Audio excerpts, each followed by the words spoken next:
หมอยสูงค่ะเมื่อในเป็นวันที่15เดือนธันวาคมที่11ปี2025เป็นวันเสาร์ในตอนแรกข่าวใส่หมอหอมมีข่าว2ตอนได้มาเปิ้นผ่าวค่ะตอนที่1ค่ะในก็แห่งการก้นมะหมตุ่มเมียมมาค่ะในก็สูดเอาอายเปิ้นฮ้องว่าอายแก๊สในค่ะเนาะมันมีกองเหตุแลลื่นสุดในค่ะนะรู้เซ็งสายใจกว่าในข่าว2ก่อค่ะภาวะจัดปานก้นเหตุการณ์หาเงินเนาะพี่น้องค่ะ ยกอแทงตอนหนึ่งซ้ำไหนอันนี้ก็เป็นแหงการก้นมะฮมต้มเมียมมาเหมือนกันค่ะกินน้ำเมากล้วยเขาแหนมกินในเขาว่าในลื่นสุดก็นอนรับก่อให้อำเตือนขึ้นในค่ะรู้เสียงกว่าในค่ะออนตั้งเปิ้นได้ก็เข้ามาถ่อมด้วยข่าวโหในค่ะเนาะก้นเหตุการณ์เฮ็ดลองหมดไสตีหมอสารเคมีนั่นน่ะเนาะในก็โนมเอาอันเป็นลมก๊าซว่าซังว่าเฮ็ดจังไหนแลถึงดีป้อรู้เสียงกว่าสะท้องเจ็บหนึ่งในเมื่อวันที่14เดือนธันวาคมที่11ปี2025เมื่อวานในตั้งฝ่ายภูมิพลพรตีโฮงปะเลกปลายพรายาเจดอนกับปีค่ะไล่ฮับตึงลาดว่ามีก้นเหตุการณ์ในตกลงกว่าตีในหมอสารเคมีตีในคอมบานีตีหนึ่งตีในเจดอนกับปีเนี่ยค่ะมีก้นรูดเซ็งสายใจ2ก่อไว้หลังเสไล่ฮับตึงลาดเหย้าในก่อไล่ลงปืนตีเสียวก่อไล่กว่ากดทัดด้วยเนี่ยค่ะที่อันเป็นนั่นได้ก็มันเป็นคอมพานีนั่นน่ะแหนะเป็นคอมพานีอันหนึ่งในพบโทษผ่านแห่งการก้นมะฮมตุ่มเมียมมาทั้งเสียงทั้งหมดใน3ก่อค่ะเมื่อแต่มันได้เจอเขาเนี่ยก็โล่งกว่าเฮ็ดลองหมดใสหมอสารเคมีเนี่ยเนาะอันนี้มันเป็นหมอเขาฮ้องว่าไฮโดรเจนซันไฟ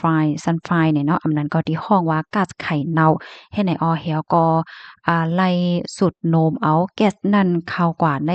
โตในมันหนำแห้งน่ะป่นตีในเสแลถึงตีเขาเนี่ยก็ตกลงแต่เลยว่าจังหาเป็นล่มกว่าเฮ็ดเนี่ยลืมโตกว่าแต่เลยว่าเฮ็ดเนี่ยเนาะกำแน่ตั้งฝ่ายผู้มีบุญพรเขาหลายปานหลายฝ่ายค่ะเนาะเปิ้นนี่ก็คัดใจปันลองตั้งจอยเถียมในค่ะนะเสียก็จอยเถียมไหล1ก็จื้อห้องว่านายโขพาอิงอายุแล22ปีค่ะเอาโตสูงกว่าที่โคงหยาเฮ็ดจังไหนกำแน่ก็จอยแทง2เกาะจื้อห้องว่านายไซลินอ่องอายุอันใดเป็นใจายลินอ่องนะคะเนี่ยนายไซลินอ่องเนี่ยว่าอายุ24ปีและแทงก้อหนึ่งซ้ำเป็นนายข่ายลิ้นอู้เนี่ยเนาะอายุไร25ปีเนี่ยเขาสองก้อนได้ก็รู้เซ็งสายใจกว่าเหย้าค่ะตั้งฝ่ายภูมิพลพรเขาเนี่ยก็เตท่าทาด้วยลองตั้งลายโหย่อยย่ำมันลองตั้งที่อันเลยเกิดขึ้นเปิงเป็นในปยก็ติเฮ็ดหือหนังหือมื้อนาเตอำเป็นจังไหนเที่ยงเฮ็ดไหนค่ะข้อมูลตอนนี้ก็ค่ะเลยปึงอีกมาที่ห้องการข่าวสดออกไว้นะคะนะข่าวง่าวโหนในข่าวเนี่ยก็ใครย้อนให้พี่น้องค่ะจอยกันสืบเพิ่นแพร่แชร์กว่านำค่ะเนาะให้พี่น้องแห่งการเฮาคาจังไลฟังสติอย่าก็ให้เปิ้นป้อนไลฮู้ว่าภาวะปันเป็นแห่งการเหตุการณ์บางเมี่ยวในมันไหลเอาอาสากแหลกเปิ้นฮ้องว่าจังหะมันมีเพอะเนาะมันมีเพแห่งการในขณะและเหตุการณ์ที่อันมีเพเนี่ยพี่น้องบางก้นเพิ่นก็ปลองใจขนาดเพิ่นก็เอ็ดรู้เนาะแฮ่งการได้ก็เลยเหตุการณ์อันที่มันจังมีเพว่าสังว่าเฮ็ดไหนนั่นค่ะน่ะอันนี้มันเป็นหมอสารเคมีเนี่ยมันเป็นจั่งใดกันแน่เฮาค่ะก็บ่ฮู้เนาะเขาเฮาว่าก๊าซไข่เน่าในลองได้แน่มื้ออ่อนตั้งก็เหมือนทางยามยินขนาดที่อันโล่งกว่าเฮ็ดลองหมดสายโล่งกว่าเฮ็ดล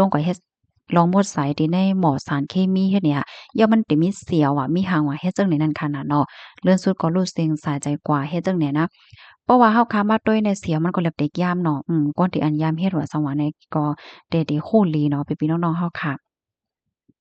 ลูกดีข้าวเง้าโหในเห็นแลกำในเฮาค้ามาถ่อมด้วยข้าวเง้าแทงโหหนึ่งค่ะอันนี้ก็เป็นแห่งการก้นเมื่อหมตุ่มเมียมหมาขาวเนี่ยอันนี้ได้ก็กินน้ำเมาเนี่ยเขาว่าได้นะกินน้ำเมาก้วยอืมเขาเนี่ยมันกินค่ะ6วันนี่ว่าแน่เลื่อนสุดก็ตื่นเนาะนอนหลับรู้เซ็งกว่านี่เมื่อวันที่11เดือนธันวาคมที่11ปี2025ได้มีข่าวง่าวออกมาว่าตั้งโรงผลิตแกลงเนี่ยเนาะไล่รับเติงลาเสไล่กว่ากดทัดด้วยเนาะเผื่อว่ากว่ากดทัดด้วยเนี่ยก็ที่อันเป็นนั่นเป็นปื้นตีลือเศร้าก้นเหตุการณ์ก่อสร้างอันนั้นก็เปิ้นฮ้องว่าตีพี่น้องแห่งการก่อสร้างอยู่นั่นน่ะเนาะแคมป์ก่อสร้างนั่นแหละเนาะมีไว้อยู่ดีเอิงทางเกรนเจอเว้งแกร่งเจดอนระยองเนี่ยค่ะ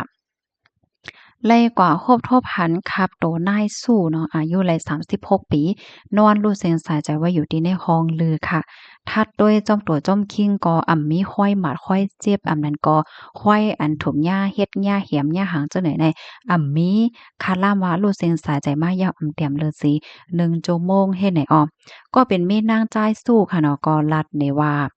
โผมันนางในไลใจกินน้ำเมานะว่ะกินกูวันเพราะว่ากว่าเหตุการณ์ปอกมายาวก่อ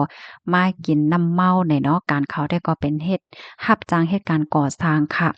ก็เป็นโพมันนางในนะกินเหล้าในตั้งแต่มื้อกลางค่ำวันที่6เดือนธันที่11เนาะต่อบ่ถึงวันที่11เนี่ยกินเนาะกินอันหลายวัน6วันนั่นน่ะกินนำหน้าเฮ็ดแหนนะจับจ้อยติเลยว่าจังแหนโยจับจ้อยเหล้าเหี่ยวก็กินเหล้าติดจับกันข้าวตั้งถึง6วันเฮ็ดจังไหนให้แล เขาก็กินในวันนั้นนะในในวันที่11นั่นมันจ่ายก่อมกว่าเหตุการณ์เนาะนอนอยู่ดีห้องเฮ็ดจั่งใดเพราะว่ากลางค่ำมาก็เป็นเมฆก็ด้วยว่าเฮ้ยเฮียงมันตื่นให้ปอกกันได้แหน่ก็โป๊กก่อมตื่นเนาะห้องก็ห้องมาต้วยก็ต้วยมาก็รู้สิ่งสายใจเหย้าเฮ็ดให้ค่ะไว้หลังสิภูมิพลพรเขาและเขาทัดว่าถ่ายหัง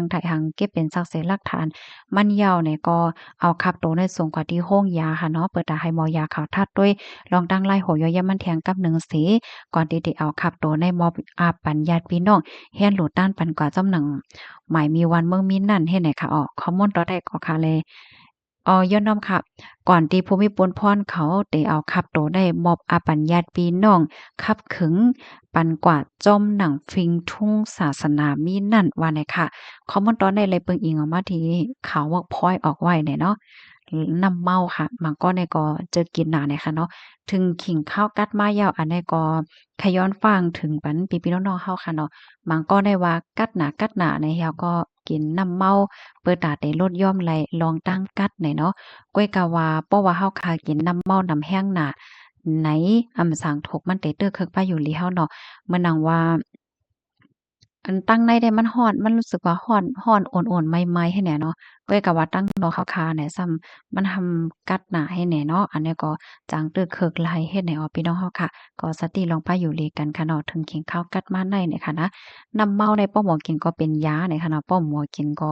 มันก็จังตึกต่อไปอยู่หลีเนี่ยค่ะยินจมปกก็ดีรับถอมปันแห้งค่ะย้อนให้อยู่เลกินหวานและรอดเพศกันค่ะเนาะไม่สงค่ะ